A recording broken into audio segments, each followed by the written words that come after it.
Hey, everybody, and welcome back to the Speak and Grow Rich podcast today with Wendy Bird. So, Wendy Bird is an incredible speaker. We reconnected today. However, I saw her speak in LA in 2018. She has a heart to serve. She's a humanitarian, and she is the founder of Pearls with Purpose, a grassroots organization which blends micro enterprise as well training and humanitarian assistance. So, she is doing huge things in the world to help the humanity. And not only that, she's also a mom of 5, and she has an incredible story to share. And she just created the purpose-driven planner for women to help bring purpose into productivity and help us balance all these roles. So welcome, Wendy. I'm so happy you're here. Oh, thanks, Amanda. I am so excited to be here today.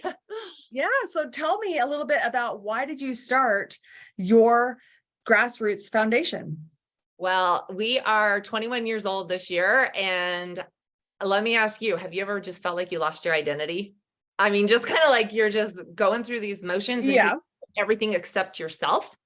Right. Okay. That's where not for very long, maybe for like 12 hours, because I'm pretty focused, but I have seen it in a lot of people, especially women. Yes. Right. Especially women. We are just nurturers to almost to a fault. Right. And that's where I was. 21 years ago, 5 kids under the age of 10. And I had honestly lost my identity because I had made 7,000 school lunches. I had done 8,000 loads of laundry and who knows how many meals and cleaned up how many messes and toilet trained and toddler babble. And I just didn't know who I was anymore. And my husband at the time was just like, you're a certified gemologist. You should make jewelry. And so honestly, I was not looking to start a nonprofit. I was looking to figure out who's Wendy Bird anymore, right? After 5 minutes.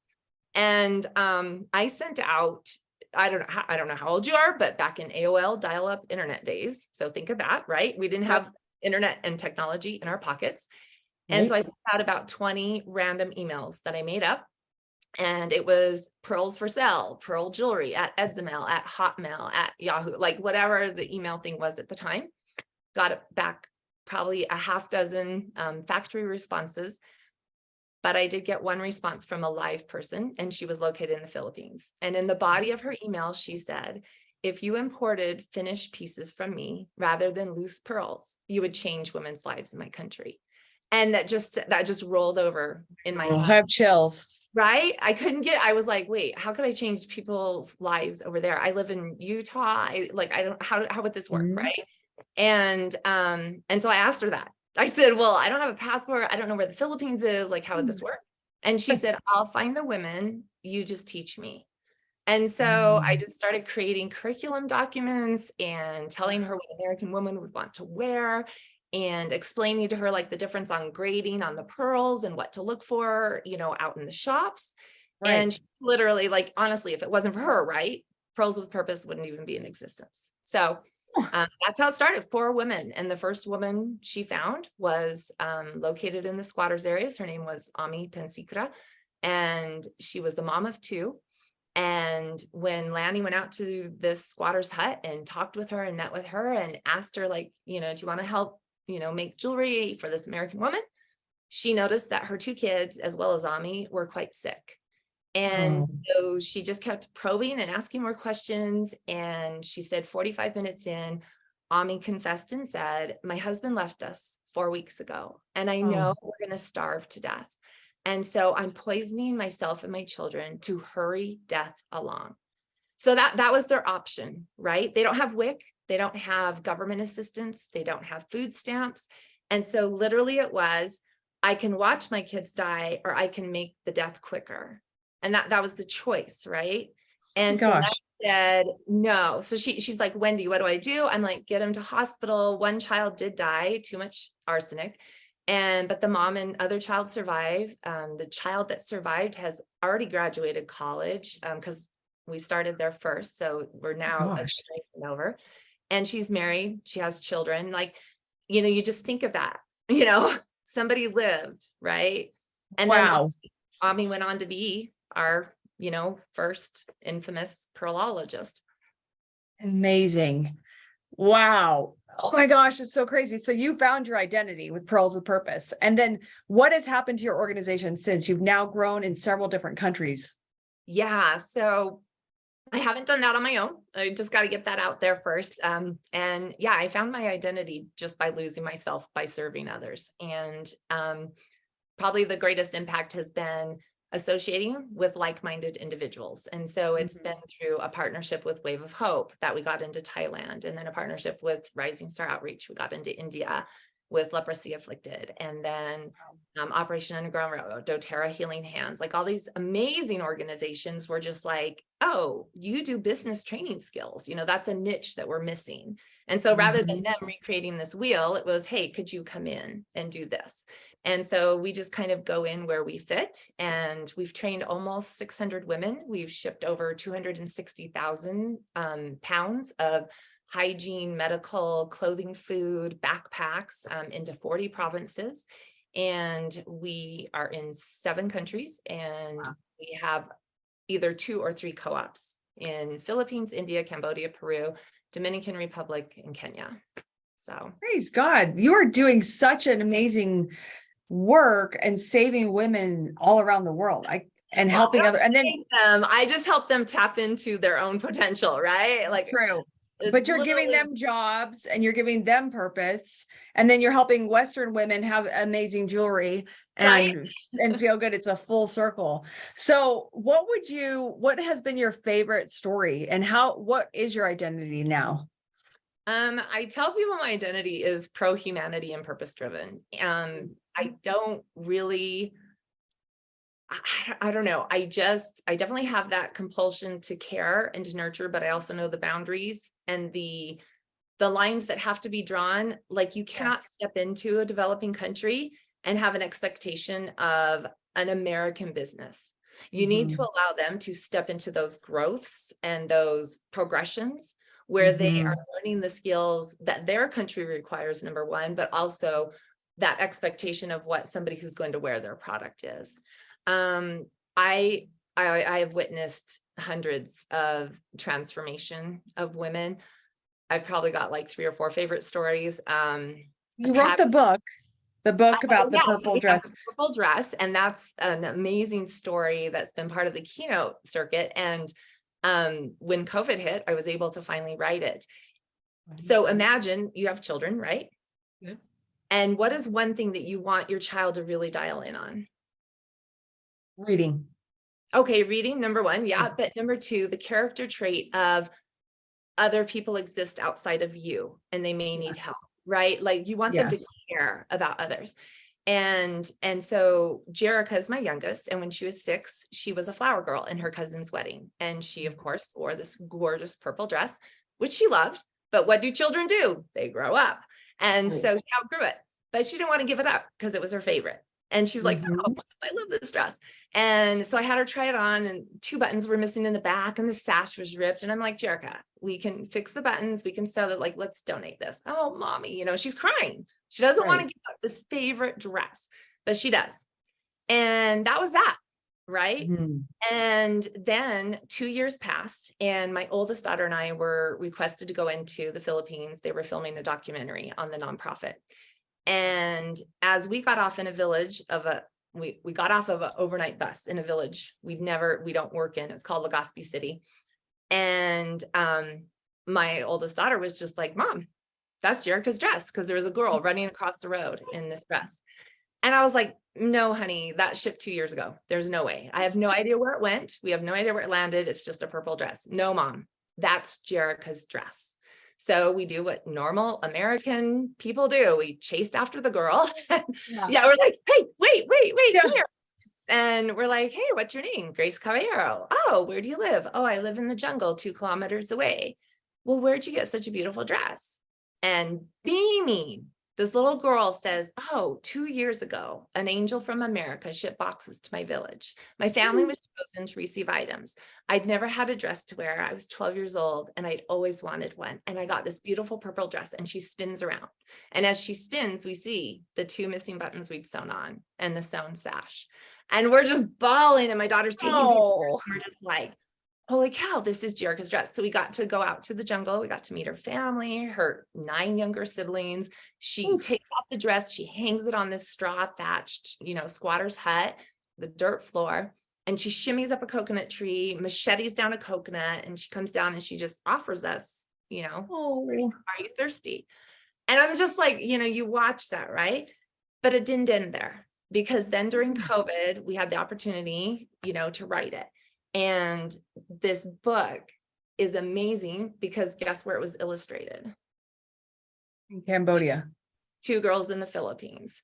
And Oh, COVID, okay. they were unable, to complete college. And with this contract, they were able to finish school. And not only that, but guess where Jerica is today? She's 24 years old. And she goes around with me doing events. And guess who gets asked to sign the book that I wrote? Not me, Yeah. Jerica. Oh my goodness. She's this cute little girl who donated a dress that came full circle with contribution.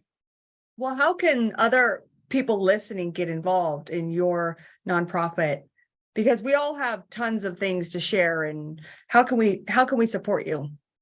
So we are actually having a fundraiser in February Okay. with Operation Underground Railroad. So that'll be in Riverton, Utah, at the old Dome. And that's being promoted through givebutter.org and spread our love for Operation Underground Railroad. And that fundraiser will be amazing. You can go to pearlswithpurpose.org. You can shop. We have a free ring program we're doing right now because the artisans with COVID. I mean, we were griping because we had our, horrible 2-week quarantine. Well, they were quarantined for over a year. We got this government stipend of, $1,400, $600, $800, whatever. Their government stipend after a full year of quarantine was $42 per family head of household. So imagine 10, 12 people getting 42 American dollars after a year. Survive. They didn't. I mean, we had to subsidize all of our co-ops with a $500 monthly stipend so that people didn't starve to death. And all the messages I got from our directors, from our artisans was, Wendy, we won't die of COVID. We will die of starvation. So we struggled, right? Because we were uncomfortable. We had to get out of our comfort zone to endure COVID. Okay, they struggled because they knew death was really in close proximity, not from the disease. They weren't able to work for their food or go to their jobs? No, they were in full quarantine. One person was allowed with a permit to leave the barangay, the neighborhood area, once per week at a specific time. And if they were caught outside of the barangay without the permit or with the permit outside of that time zone, they were arrested and fined 500 American dollars. So it was brutal in these countries. Like we just have no idea. The price of a tomato, a single tomato, which they used to purchase for 11 to 17 cents, is now currently over $4. So we're talking like a lot of problems, right? A lot of challenges that navigating through them. Their supplies, a lot of the products that they make for Pearls with Purpose, which we then sell, and then 64% goes back to the artisans. All of those products now, we've gone from a SKU of like 500 items, we're down to like under 150 because they cannot get those supplies anymore. We do everything in karat gold, sterling silver, the genuine pearls, the Larimer from Dominican Republic, the gemstones from India, and you just can't get what you used to be able to get at the prices you used to be able to get it. Right. So it's just, it's a challenge. It's a challenge everywhere. It's a challenge. At least they had you as a lifeline. Yeah. Yeah. I love what you're doing. Yeah. So thank you for sharing that. I don't think I like what you're saying. A lot of Americans, they were like, it was so hard because I couldn't go to my gym for 2 weeks or whatever, depending on where we were. Right. Everyone has a 2020 story for sure. And wow. Okay. That's pretty scary. So tell me a little bit, what did you do during COVID? Because you couldn't travel, you weren't doing your keynote. So what was your story? So I did several surgeries. I wrote the Purple Dress book. I wrote a planner. Surgeries. So I got hit by a car twice, once in 2015, once in 2020. And so I tell people I'm half titanium, and I really am now. I've got artificial hips, knee, shoulder, ankles, you name it. And anyway, and so you push through those struggles. And the purpose-driven planner, I was able to finally write out, because probably my number one question is, How did you run an international nonprofit? How did you travel? You had 5 kids, you've got grandkids, you've had these surgeries, you've had melanoma, like you got divorced. Like, how in the world did you navigate your personal challenges while doing all this good stuff? And Right. the end of it is, it's our habits that ground us during a time of crisis. We were in Kenya when COVID erupted. You were here in Oh, Utah. What happened a week after COVID erupted? What did Utah have? closed down. No, a massive earthquake. Oh, right. That too. Right? Yeah. Yes. And so we're That all in was, Kenya and we're just like, oh my gosh, there's COVID. All of our flights are canceled. And then all of a sudden there's this earthquake. And then I get the call, one of my sons is diagnosed with COVID and we're just like kind of spinning out. And I saw these teen people I was with, these other 4 women, they like literally, I'm on the cot, I'm crying, I'm wallowing in despair. oh, And where did I go? I went to my habit that grounded me, which was mm, my planner. It was my yoga. It was, my intention. It was expressing gratitude. It was, yeah. what is one thing I could do today that might, be able to allow Pearls with Purpose to survive through this if COVID Mm, is longer than 2 weeks? What can I do if we're in Kenya for longer than a month? What can I do right. if my son doesn't recover from COVID? What can I do if our house is lost in this earthquake, right? It was So all stressful. yeah, it's all about responding versus reacting. It's all about Mhm. observing, what's going on here. And rather than criticizing it, getting angry about it, but kind of pulling back into, but what can I do? Right. And Mhm. so we wrote the book, we wrote the planner, we just got busy because we knew we had to help Pearls with Purpose survive. So did you stay in Kenya or were you able to come back to Utah? We didn't get back till April 1st. So Oh my we were goodness. in Kenya for 2.5 additional weeks. Everything was just so in the It was unknown. But so uncertain. It was so uncertain. okay, so I love all the productivity and the name, and you can tell us where to get that. How did you get hit by a car 2 times? Where were you? Were you in the US or abroad or Yeah, I was in America. I know it should have been somewhere like India, right? Like right? where all the crazy Rickshaw parts Didi. happen. I know. No, it's the overpass in American Fork, and both times the 2 individuals, first one was a guy, second one was a girl. They ran the red light, totaled my cars, and both of them impacted, driver's side T-bone. And so the first one, my truck tipped over upside down, spun around Whoa.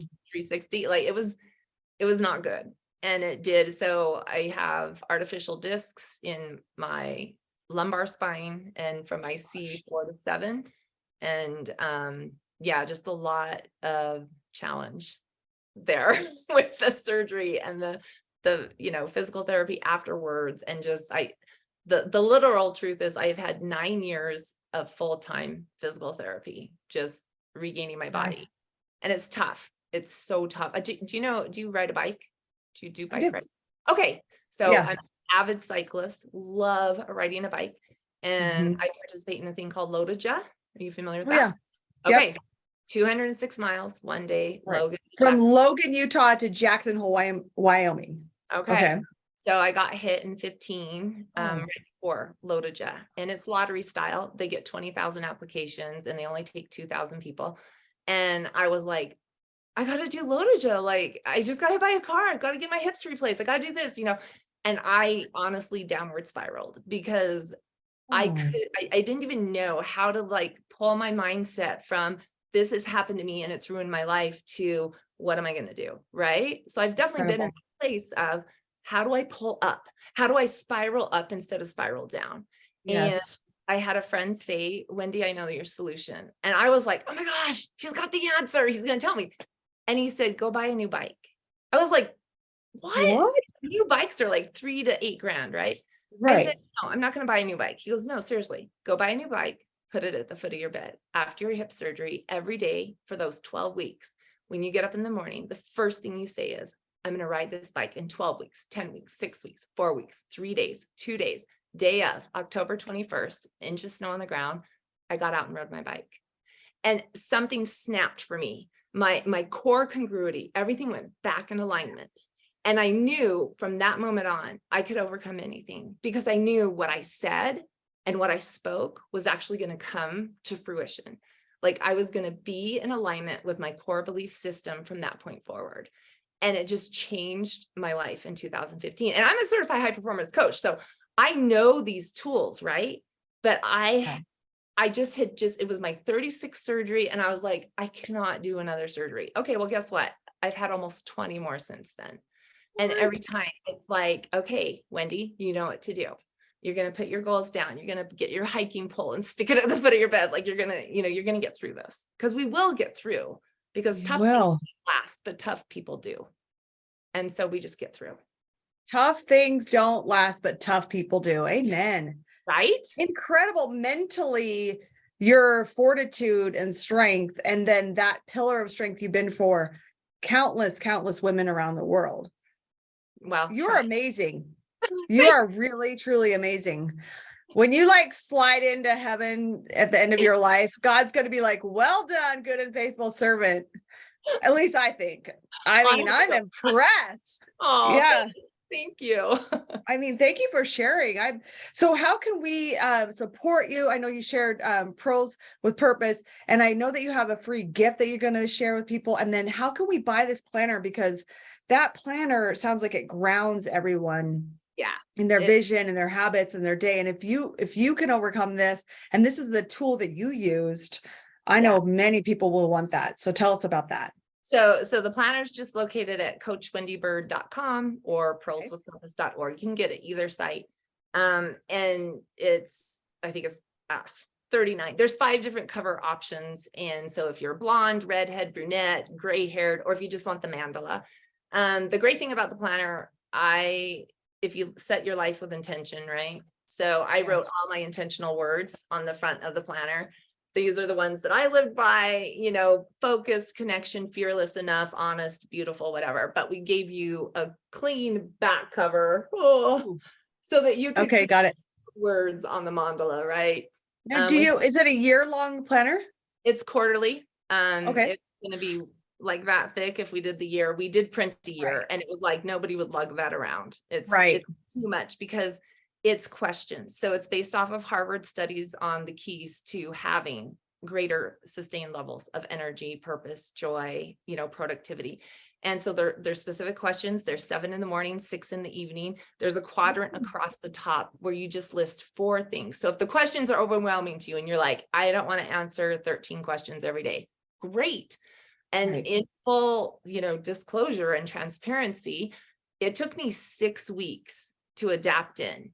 And I did start with that downward spiral. Like, I didn't answer the questions. I'm a loser. I'm a failure. I didn't do it the way I'm supposed to, right? How often do you do that?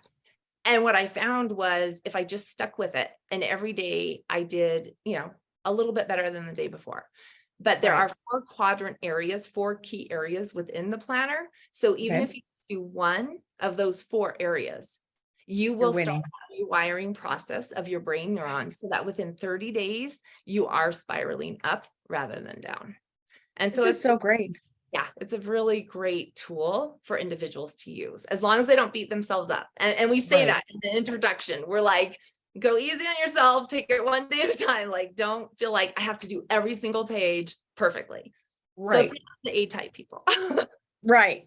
That's great. I love it. Well, thank you for being here and sharing your wisdom, your courage, your faith, your perseverance, and your action. You are amazing. So pearlswithpurpose.com, Wendy. No, .org. Pearlswithpurpose.org and coachwendy.com. coachwendybird.com. coachwendybird.com, and I'll put that in down below. Well, thank you so much for the free ring.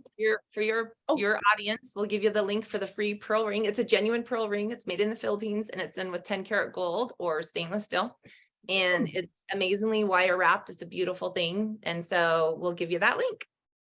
Thank you. So she's saying she's giving us all a free pearl with gold. That's amazing.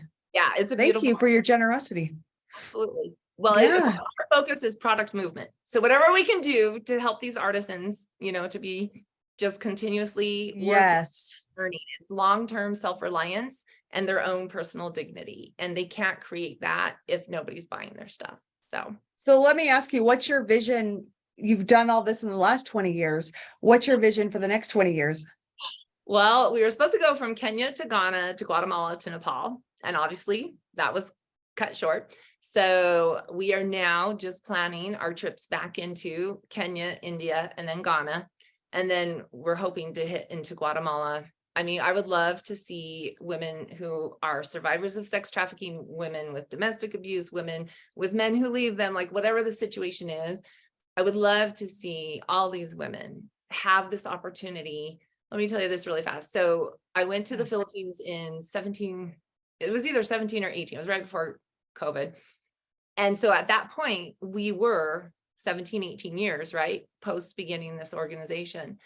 And there were these youth, these young adult looking individuals, and they were just talking to me like they knew me. And I was like racking my head because I do all the training. So I was like, how come I can't remember their names? Oh, it's because I'm over 50, whatever, right? You know, I'm like disappointed in myself because their names, and I know names are so important to people. And so I'm like, you know, remind me your name. You know, when did you do the training? It's like, oh, you didn't train me. You trained my mom. And because of you, I went to college. I graduated. Wow. And then the other girl, you know, Jezreel, she's like, oh, my mom is Janet, and you trained her 18 years ago. And because of that, I'm married. We have a house, not a hut. And I am educated, and I have a child. And I was like, oh my gosh, the generation, because you're going to have the peaks and valleys. Yeah. It doesn't matter what business. There's going to be spikes and there's going to be daggers. And you've got to just push through, because those peaks and valleys are actually getting higher. You know, you don't know. If I could have told you in 2001 that I was going to be interacting with a generation later in 2018, I would have been like, you're wrong. That won't happen. Amazing. And because of that, in 2015, it pushed me out of my comfort zone to go become a CHPC, because they weren't asking me, hey, we need clothing, we need food, we need shelter. They had taken care of that on their own. They were asking me, how do I contribute to society? Maslow's hierarchy of needs. Right. The bottom level was sustained and fulfilled. And they wanted to know what's next for me. And I had to up my game so that when I was going over to these countries, it wasn't business training skills, it was self-actualization skills. And they needed to know, how could I contribute to others? And I had to talk about paying it forward and creating win-wins and serving others and loving themselves and realizing they were enough, you know, regardless of their physical ownership, right? And so it's amazing as I look back over the 21 years, what has come to pass. Number one, because of perseverance, especially through challenge. But number two, because of willingness to keep myself open to growth for myself, that I could then pass on to others. It's amazing. And then they'll just continue to pass it along and along. I mean, where would these women be without that? Where would they be without, you know, you were just, so sometimes what I'm getting from this is sometimes our pain is really meant for someone else's promised land. Yes. Yeah. So how can you turn your pain and your gifts that you have into thinking bigger, and then God's going to use us to expand to help others? You know what that is? Do you want? I'll tell you one last story. Yes. Sure. So, and this is something I had to learn. I thought I had a grasp on it, and it turned out I didn't. Lanny is our director in the Philippines, and when we opened up in India in 2010. We were told by the vice president's daughter, I don't know how many women will show up for training. So bring enough kits to train either 10 or 20, maybe only one, but bring enough for 10 or 20. So I was like, okay, so we fly into India, and I have another trainer with me, and we have enough for 20 kits. We have 20 kits. So we could have trained 40 individuals, put 2 people on 1 kit. And when we showed up into the leprosy colony, 183 women were in line for training. 183. And I was like, Padma, we've got to, like, we can't do this. Like, this is beyond. And she's like, they want it, train them all. And she was adamant. And this is the vice president's daughter. And so you can't just say no, right? And so I'm like, but we only have 20 kids. And she's like, train them. And I said, okay. And so that night I went home and I called Lanny, and I was like, Lanny, I'm in a bind. I need your help. Could you come to India, and how quickly? And I need pearls. I need findings. I need tools. I need, you know, beadalon. I need wire. I need the whole thing. And She had just gotten married 4 years earlier. She had a 2-year-old son, and she was like in her 40s. And she said, let me talk with Chris, my husband, and I'll see if I can come and if my mom can help with the baby. I said, Okay. okay. And the next day she calls me. The next day she's shopping for the supplies. And that night she arrives 2 a.m. And so we go out the next day at 8 a.m. We've gotten back to the hostel at 5 a.m., had 3 hours of sleep, run out to these 183 women. And she just drops down in that little squat position. Yeah. She's tools, she's teaching, she's training, she's touching. Cool. Right. Individuals. Leprosy. Oof. And we get done at 5 o'clock. The transport comes, picks us up, takes us back to the hostel. Now you need to know, we're on a dirt floor. We have no AC. It's 110 degrees. We have no electricity. And we have 3 translators. There is not a lot of time to be like, I don't understand or help. Right. Like, you're down and dirty and sweating, and you're just like going person to person to person and trying to move this process along. Goodness. And so we get back to the hostel and we just laid back on our mats, and we turn and we look at each other, and she goes, Wendy, when do I die from the leprosy? When do I die from the leprosy? And I was like, oh my gosh, you're not going to die. She goes, oh, this whole day I was touching her hands, and I thought for sure I would not see my son grow. Oh no. I wanted to know I don't get this disease. And I just started bawling because that whole day she had squatted with strangers and loved and accepted and unconditionally embraced this disease that she knew nothing about, thinking in her mind, I know I'll get a disease and die from this, but at least somebody. Okay, that's what moves the needle. For me, that's unconditional For real. That is where I go, it doesn't matter that I've had 52 surgeries. It doesn't matter that I've done 9 years. It doesn't matter that I got divorced. It doesn't matter that I have melanoma. I've got hospitals I can go to. I have health insurance. These are women in these countries where I work who give their all. They don't care about the consequence because they love each other so much. And Goodness.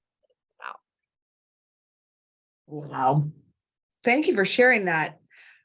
So she's still alive. She didn't get leprosy.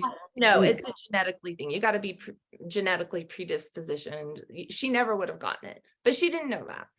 I wonder how many, I don't know many people who would put themselves in that position. What an amazing woman. You know the position they put themselves in? It's a dirt floor. I don't want to get my shoes dirty.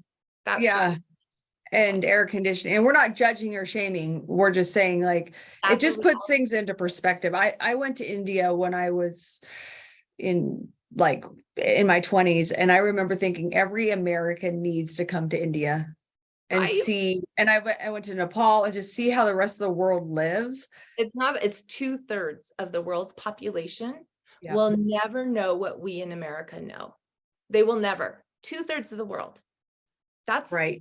A number. That's about what, 5 billion, 4 billion? Right. And like, we're in the first class cabin of the world, and we have so much privilege. So too much is given, much is expected. Yeah. Yeah. Wow. And you answered the call. So inspiring. I'm like, and I like the story because you were just trying to do something besides parenting, basically. And then you put these emails out, and this woman said, if we work together, we can change women's lives. Right. I wasn't thinking like that. I was in the first world problem category going, oh, my life is already, I have 5 kids under the age of 11, Yeah. Incredible. Yeah. Oh, what a great story. What a privilege to meet you again. I think everyone here is inspired. If you guys are watching, stay connected with Wendy Bird, as well as comment on this, and just think about, I think like a challenge could be, where can you, and I think for you, it's just taking that first step. Like, if we wanted to get involved in a humanitarian project, what would be the very first step? Okay. The first step is just say yes and work it backwards from there. Yeah. Just say yes, just be willing. What is the blind side lady's name? I always forget it. It's not Liz Gilbert, is it? Sandra Bullock. No, she's the actress that portrayed it. But Yeah. you Oh know, yeah. she looked in the rearview mirror and she saw somebody hurting, and he was passive and completely opposite, of her lifestyle, right? But she looked in the rearview mirror, and instead of looking and dismissing, she looked and she said, I need to turn around. Jericho was willing to say yes. Jericho was willing to say, here's my dress. Lanny was willing to say, here's my life. Like, you don't have Just to go say to yes. Right? You just have to say yes and work it backwards from there. Whether it's being a role model to individuals, whether it's, sharing quote cards on your social media that are positive. And there is no like path. It's just say yes, just do something good, just be more gentle, more kind, like this vitriol that we all get wrapped up in. It's a waste of our time, our energy, our resources, and it doesn't edify or uplift. And so we just need to start saying yes and serving. That's easy. Say yes, guys and gals. Thank you so much for being here. I appreciate you. I look forward to reconnecting with you more. I hope our listeners have enjoyed it. And I'll see you guys next week in the Speak and Grow Rich podcast. Thanks for being here. And thank you, Wendy, for everything. Very welcome. Thanks, Amanda.